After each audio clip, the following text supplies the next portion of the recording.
Gyandeep YouTube channel पर आप सबका स्वागत है।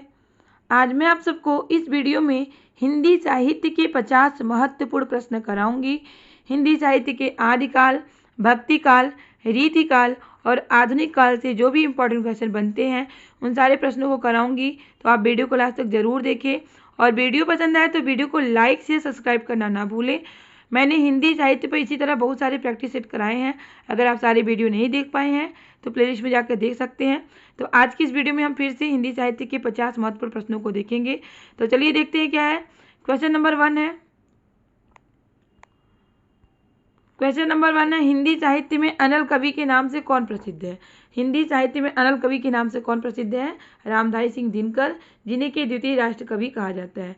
द्वितीय राष्ट्र कवि किसे कहा जाता है? रामधारी सिंह दिनकर को।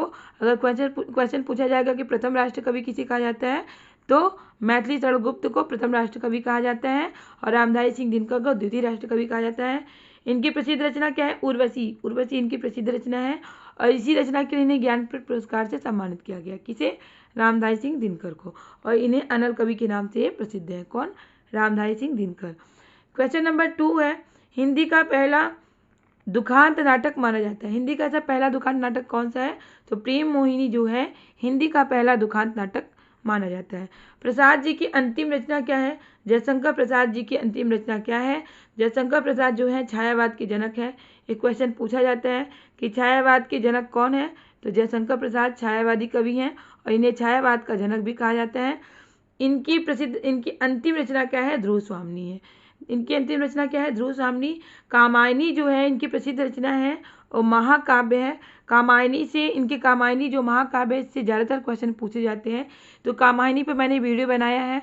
अगर आप वीडियो नहीं देख पाए हैं तो लिंक मैं डिस्क्रिप्शन बॉक्स में दे दूंगी, आप देख सकते हैं। कामायनी क्या है?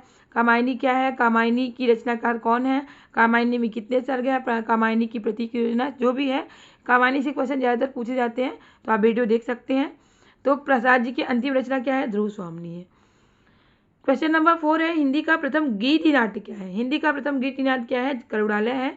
ये भी जयशंकर प्रसाद की रचना है। किसकी रचना है?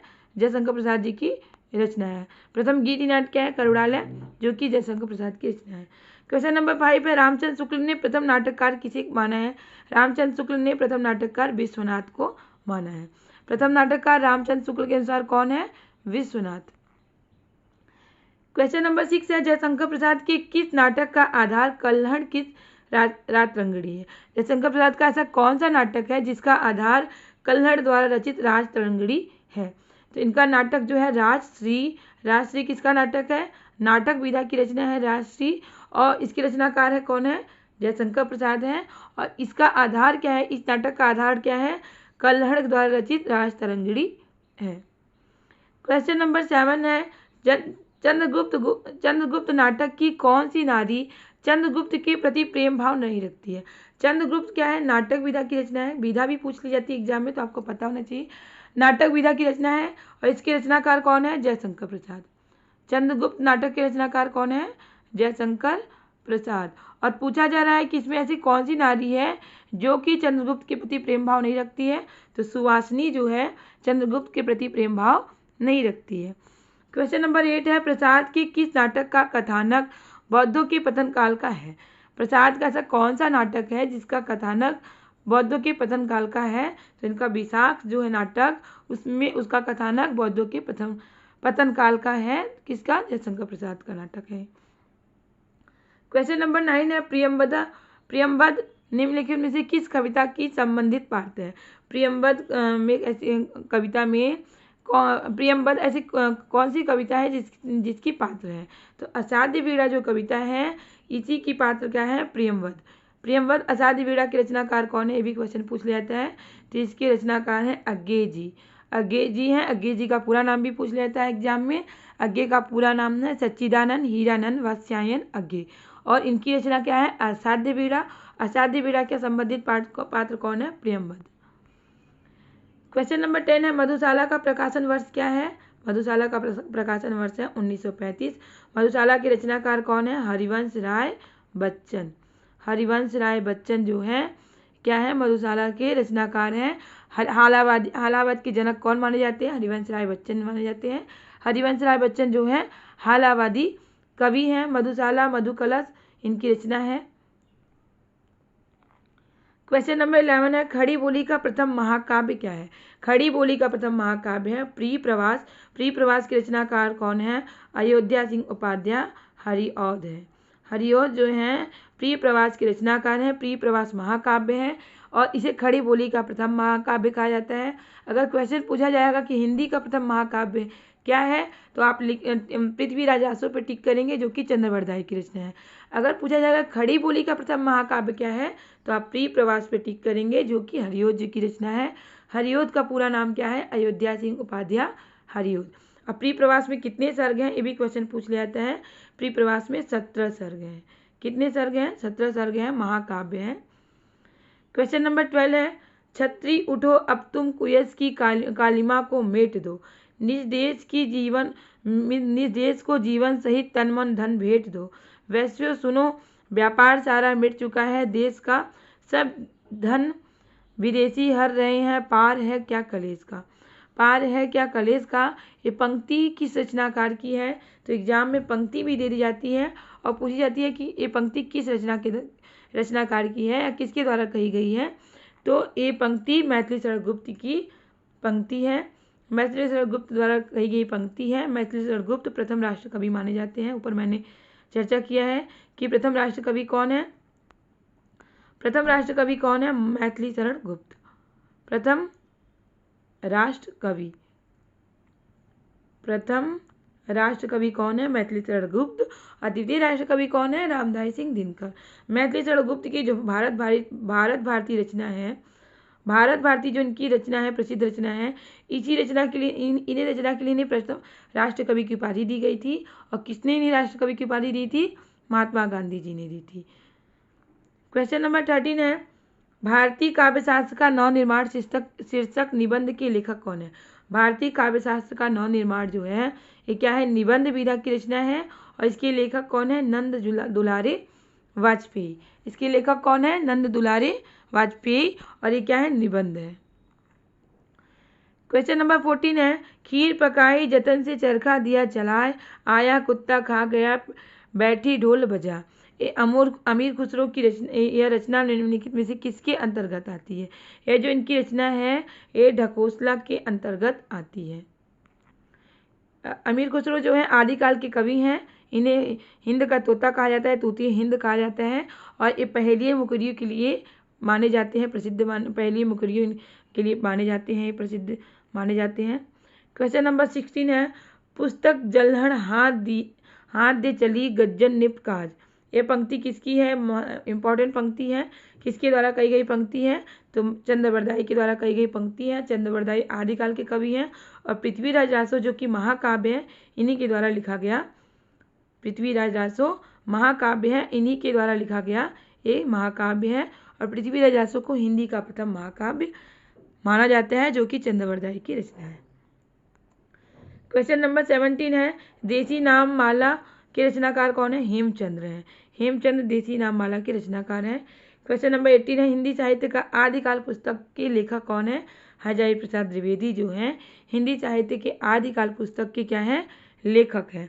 क्वेश्चन नंबर 19 है, पुरुष परीक्षा के रचनाकार कौन है? विद्यापति। विद्यापति आदिकाल के कवि हैं।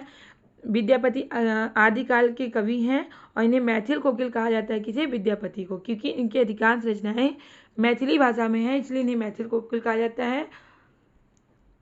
कीर्तिलता कीर्ति पताका इनकी प्रसिद्ध रचना है जो कि अवहट्ट भाषा में लिखी गई है।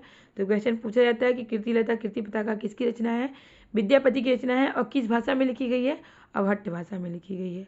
क्वेश्चन नंबर 20 है, सखी पिया को जो न देखे तो कैसे काटो अंधेरी रतिया। ये पंक्ति किस कवि की है? ये पंक्ति अमीर खुसरो की है जिन्हें हिंद का तोता कहा जाता है, हिंदुस्तान का तोता कहा जाता है या तोते हिंद कहा जाता है। और ये पहेलियों मुकरियों के लिए प्रसिद्ध है कौन? अमीर खुसरो जो कि आदिकाल के कवि हैं। क्वेश्चन नंबर 21 है, जय मयंक जस चंद्रिका के रचनाकार कौन है? जय मयंक जस चंद्रिका के रचनाकार है मधुकर कवि। क्वेश्चन नंबर 22 है, रामचंद्र शुक्ल ने वीर गाथा काल के अंतर्गत किस साहित्य को देश भाषा काव्य कहा है? रामचंद्र शुक्ल ने आदिकाल को वीर गाथा काल नाम दिया है। तो वीर गाथा काल में किस साहित्य को इन्होंने देश काव्य कहा है? तो रासो काव्य को इन्होंने देश भाषा काव्य कहा है। किसने? रामचंद्र शुक्ल जी ने। क्वेश्चन नंबर 23 है, चंद्रवरदाई हिंदी के प्रथम महाकवि माने जाते हैं और इनका पृथ्वी राजस्व हिंदी का प्रथम महाकाव्य माना जाता है। ऐसा किसने कहा है? रामचंद्र शुक्ल ने। चंद्रवरदाई को हिंदी का प्रथम कवि किसने माना है? रामचंद्र शुक्ल ने। और पृथ्वी राजस्व को हिंदी का प्रथम महाकाव्य माना है। इन्होंने चंद्रवरदाई को हिंदी का प्रथम कवि माना है, जबकि हिंदी के प्रथम कवि कौन है? सरापा है, जो कि सर्वमान्य मत है। राहुल शंकरटायन के अनुसार हिंदी के प्रथम कवि सरापा है और यही सर्वमान्य मत है। लेकिन रामचंद्र शुक्ल के अनुसार अगर पूछा जाएगा कि हिंदी के प्रथम कवि कौन है, तो चंद्रवरदाई है। क्वेश्चन नंबर 24 है, अमीर खुसरो की रचना खलिक बारी। इंपॉर्टेंट क्वेश्चन है, कई बार एग्जाम में पूछा जा चुका है, तो आप इसे नोट कर लीजिएगा और वीडियो को लाइक से सब्सक्राइब करना ना भूलिएगा। लाइक से सब्सक्राइब करते रहिएगा। क्वेश्चन नंबर 24 है, अमीर खुसरो की रचना खलिक बारी क्या है? शब्दकोश है। क्वेश्चन नंबर 25 है, किस कवि को अभिनव जयदेव की उपाधि मिली थी? तो ऐसे कौन से कवि हैं जिन्हें अभिनव जयदेव की उपाधि मिली थी? तो विद्यापति, जो कि आदिकाल के कवि हैं, इन्हें अभिनव जयदेव की उपाधि मिली थी। मैथिल कोकिल भी इन्हें कहा जाता है, क्योंकि इनकी अधिकांश रचनाएं मैथिली भाषा में है। क्वेश्चन नंबर 26 है, आदिकाल में गीति परंपरा के आदि कवि कौन है? तो विद्यापति है। गीति परंपरा के आदि कवि माने जाते हैं कौन? विद्यापति। क्वेश्चन नंबर 27 है, आदिकाल की किस साधना पद्धति से कबीर प्रभावित थे? आदिकाल की ऐसी कौन सी साधना पद्धति है जिससे कबीर प्रभावित थे? कबीर, जो कि आदिकाल के कवि नहीं है, भक्ति काल के कवि हैं। भक्ति काल के निर्गुण काव्यधारा के संत काव्य ज्ञानाश्रयी शाखा के कवि हैं। ज्ञानाश्रयी शाखा कवि कौन है? कबीर। और एक आदिकाल के किस साधना पद्धति से प्रभावित थे? सिद्ध और ना साधना पद्धति से प्रभावित थे। कौन? कबीरदास जी। क्वेश्चन नंबर 28 है, प्रादेशिक बोलियों के साथ देश भाषा ब्रज के सहयोग से बनी अभ्रंश भाषा का नाम क्या है? पिंगल। क्वेश्चन नंबर 29 है, सरापात की प्रसिद्ध रचना क्या है? सरापात की प्रसिद्ध रचना है दोहा कोश। दोहा कोश सरापात की प्रसिद्ध रचना है। सरापात जो है हिंदी के प्रथम कवि माने जाते हैं। प्रथम कवि, हिंदी के प्रथम कवि माने जाते हैं कौन? सरापात। और किसके अनुसार हिंदी के प्रथम कवि हैं? राहुल शंकरटायन के अनुसार हिंदी के प्रथम कवि माने जाते हैं और यही मत सर्वमान्य है। क्वेश्चन नंबर 13 है, जैन धर्म संबंधित रचनाएं किस भाषा में रची गई है? तो जैन धर्म संबंधित रचनाएं अभ्रंश भाषा में रची गई है। क्वेश्चन नंबर 31 है, एक थाल मोती से भरा सबके सिर पर आधा धरा। ये पंक्ति जो है आदिकालीन खड़ी बोली पंक्ति किस कवि की है? तो ये पंक्ति जो है अमीर खुसरो के द्वारा कही गई पंक्ति है, पहेली है। तो ये पहेली का अर्थ क्या होगा? ये पहेली का अर्थ होगा आकाश। एक थाल मोती से भरा, मतलब आकाश जो है मोती से भरा, मतलब चांद तारों से भरा हुआ है।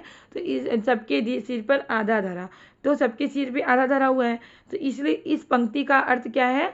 ये पहेली है और इस पंक्ति का अर्थ होगा आकाश, जो कि अमीर खुसरो के द्वारा कही गई पंक्ति है। अमीर खुसरो पहेलियों मुकरियों के लिए माने जाते हैं, प्रसिद्ध माने जाते हैं। क्वेश्चन नंबर 32 है, संस्कृति की भभूति की अभ्रंश के किस कवि से तुलना की गई है? तो पुष्पदंत से संस्कृति की भभूति की अभ्रंश के पुष्पदंत से तुलना की गई है। क्वेश्चन नंबर 33 है, आदिकालीन युद्ध वर्णन में किस भाषा का प्रयोग किया गया है? आदिकालीन युद्ध वर्णन में डिंगल भाषा का प्रयोग किया गया है। अमीर खुसरो के गुरु, देखिए अमीर खुसरो के गुरु का नाम एग्जाम में पूछ लेता है। अमीर खुसरो के गुरु का नाम है हजरत निजामुद्दीन औलिया। हजरत निजामुद्दीन औलिया अमीर खुसरो के गुरु हैं। अमीर खुसरो को हिंद का तोता या तोते हिंद कहा जाता है। ये आदिकाल के कवि हैं और ये पहेलियों मुकरी के लिए प्रसिद्ध माने जाते हैं। क्वेश्चन नंबर 35 है, स्वयंभू द्वारा रचित त्रिडेम्बुचरी में किस ईश्वर का वर्णन किया गया है? इनकी इस रचना में किसका वर्णन किया गया है? कृष्ण का वर्णन किया गया है, भगवान कृष्ण का वर्णन किया गया है। क्वेश्चन नंबर 36 है, हिंदी साहित्य के इतिहास का सर्वाधिक विवादास्पद काल कौन सा है? 4 काल है हिंदी साहित्य में, तो 4 काल आदिकाल, भक्तिकाल, रीतिकाल और आधुनिक काल। सबसे विवाद वाला काल कौन सा रहा है? तो आदिकाल जो है सबसे विवादास्पद काल माना जाता है। क्वेश्चन नंबर 35 एंड 37 है, शाहजहां के प्रवर्तक सिद्ध सरापा को किस विद्वान ने हिंदी का प्रथम कवि कहा। देखिए मैंने बताया ना, सरापा यानी सरापाद, सरापाद जो कि सिद्ध शाहजहां के प्रवर्तक माने जाते हैं, तो इन्हें हिंदी का प्रथम कवि किसने माना है, राहो सांकृत्यायन ने माना है। और यही मत क्या है, सर्वमान्य है। हिंदी के प्रथम कवि कौन है, सरापा यानी सरापाद, और ये शाहजहां के प्रवर्तक है कौन, सरापा। क्वेश्चन नंबर 38 है, अब्दुल काली आदिकालीन अब्दुल रहमान का अपभ्रंश में नाम क्या है, अद्दहमाण। क्वेश्चन नंबर 39 है, साध्य भाषा जो कि सिद्धों की मुख्य भाषा। देखिए सिद्धों की मुख्य भाषा क्या है, क्वेश्चन पूछा जाता है एग्जाम में, तो साध्य भाषा जो है सिद्धों की मुख्य भाषा है। में लिखा गया जो ग्रंथ चर्यापद है किसकी रचना है, मतलब साध्य भाषा में लिखी गई जो रचना है वो किसकी रचना है, तो सरापा की रचना है। और सिद्धों की मुख्य भाषा क्या है, साध्य भाषा। क्वेश्चन नंबर 40 है, किस विद्वान ने हिंदी साहित्य के आदिकाल को संधि चारण काल कहा है। तो हिंदी साहित्य के आदिकाल को संधि चारण काल किसने कहा है, राम कुमार वर्मा ने आदिकाल को संधि चारण काल नाम दिया है। आदिकाल के नामकरण को भी लेके विद्वानों के मत हैं, तो इस पर भी मैंने वीडियो बनाया है, वीडियो मैं डिस्क्रिप्शन बॉक्स में दे दूंगी, लिंक आप देख सकते हैं, क्योंकि आदिकाल के नामकरण से एग्जाम में ज़्यादातर क्वेश्चन पूछे जाते हैं। क्वेश्चन नंबर 41 है, किस सिद्ध का स्थान 84 सिद्धों में सबसे ऊंचा है। देखिए सिद्धों की संख्या कितनी है, ये भी क्वेश्चन पूछा जाता है, सिद्धों की संख्या कितनी है, 84 है। तो 84 सिद्धों में किस सिद्ध का स्थान सबसे ऊंचा है, तो लुइपा का स्थान सबसे ऊंचा है। क्वेश्चन नंबर 42 है, हिंदी के आरंभिक रूप को अवहट्ट किसने कहा है। तो हिंदी के आरंभिक रूप को अवहट्ट भोला शंकर व्यास जी ने कहा है। क्वेश्चन नंबर 43 है, जॉर्ज ग्रेसन के दी modern vernacular literature of Hindustan का प्रथम हिंदी अनुवाद निम्न में से किसने किया है। जॉर्ज ग्रेसन का जो the modern vernacular literature of Hindustan है, इसका प्रथम हिंदी अनुवाद सबसे पहले हिंदी अनुवाद किसने किया है, तो किशोरी लाल गुप्त ने इसका हिंदी अनुवाद किया है। क्वेश्चन नंबर 44 है, गणपति चंद्र गुप्त के अनुसार निम्न में से किस कृति को हिंदी साहित्य की प्रथम कृति माना जाता है। हिंदी साहित्य की प्रथम रचना गणपति चंद्र गुप्त के अनुसार कौन सी है, तो देवसेन द्वारा रचित श्रावकाचार्य जो है हिंदी साहित्य की प्रथम रचना है, किसके अनुसार, गणपति चंद्र गुप्त के अनुसार। क्वेश्चन नंबर 45 है, अपभ्रंश व्याकरण हेम शब्दानुशासन के रचयिता कौन है। अपभ्रंश व्याकरण क्या है, हेम शब्दानुशासन, इसके रचनाकार कौन है, हेमचंद्र है। क्वेश्चन नंबर 46 है, निम्न में से कौन से ग्रंथ में महोबा के वीर योद्धा आला उदल का वर्णन किया गया है। ऐसा कौन सा ग्रंथ है जिसमें महोबा के वीर योद्धा कौन है, आला और उदल, और उन्हीं का वर्णन किया गया है। तो परमाल रासो जो ग्रंथ है इसी में आला और उदल के वीर योद्धा का वर्णन किया गया है। क्वेश्चन नंबर 47 है, किस रासो काव्य में मेघदूत और संदेश रासक परंपरा का विकास मिलता है। ऐसा कौन सा रासो काव्य है जिसमें मेघदूत और संदेश रासक परंपरा का विकास मिलता है, तो विचल देव रासो जो रचना है, इसी रचना में मेघदूत और संदेश रासक परंपरा का विकास मिलता है। क्वेश्चन नंबर 48 है, किस विद्वान ने सर्वप्रथम पृथ्वीराज रासो की ऐतिहासिकता पर प्रश्न चिन्ह खड़ा किया है, तो डॉक्टर बुलर ने पृथ्वीराज रासो की ऐतिहासिकता पर प्रश्न चिन्ह खड़ा किया है। क्वेश्चन नंबर 49 है, हिंदी साहित्य प्रथम महाकाव्य माना जाता है। देखिए हिंदी साहित्य का प्रथम महाकाव्य क्या है, पृथ्वीराज रासो, जो कि चंद्रवरदाई की रचना है। लेकिन अगर खड़ी बोली का प्रथम महाकाव्य पूछा जाएगा तो प्रिय प्रवास है, जो कि अयोध्या सिंह उपाध्याय हरिओद की रचना है। लास्ट क्वेश्चन 50 क्वेश्चन है, पृथ्वीराज विजय किसकी रचना है, जिसके आधार पर सन 1875 में डॉक्टर बुलर ने पृथ्वीराज रासो को जाली ग्रंथ कहा है। पृथ्वीराज रासो किसकी रचना है, जिसके आधार पर डॉक्टर बुलर ने पृथ्वीराज रासो को क्या कहा है, जाली ग्रंथ कहा है। तो पृथ्वीराज विजय किसकी रचना है, तो ये जयानक की रचना है, और इसी रचना के आधार पर डॉक्टर बुलर ने पृथ्वीराज रासो को क्या कहा है, जाली ग्रंथ कहा है। और एक लास्ट क्वेश्चन 51 आप लोगों के लिए है, अगर आप लोग को इसका आंसर पता है तो कमेंट बॉक्स में ज़रूर बताइएगा, इससे समझ में आएगा कि आपकी कैसी तैयारी चल रही है। तो क्वेश्चन क्या है, हरिओद जी प्रिय प्रवास का नाम क्या रखा गया। हरिओद जी द्वारा रचित जो महाकाव्य है प्रिय प्रवास, इसका नाम क्या रखना चाहते थे हरिओद, गोपी वियोग, राधा कृष्ण लीला, गोकुल क्लेश, ब्रजांगना विलाप। तो क्या नाम रखना चाहते थे, ये प्रिय प्रवास जो रचना है इसका क्या नाम रखना चाहते थे? अगर आपको आंसर पता है तो कमेंट बॉक्स में आंसर जरूर बताइएगा। उम्मीद है कि आपको वीडियो जरूर पसंद आया होगा। वीडियो पसंद आया तो वीडियो को लाइक से सब्सक्राइब करना ना भूलें, क्योंकि आपका लाइक से सब्सक्राइब करना ही हमें मोटिवेट करता है इस तरह के क्वेश्चन, इस तरह के टॉपिक लाने के लिए, जिससे आपकी अच्छी तैयारी हो सके और आप अपने एग्जाम में सफल हो सके। इसी तरह के क्वेश्चन, इसी तरह के टॉपिक की तैयारी करने के लिए हमारे चैनल से जुड़े रहें। तब तक के लिए मिलते हैं नेक्स्ट क्लास में। बाय।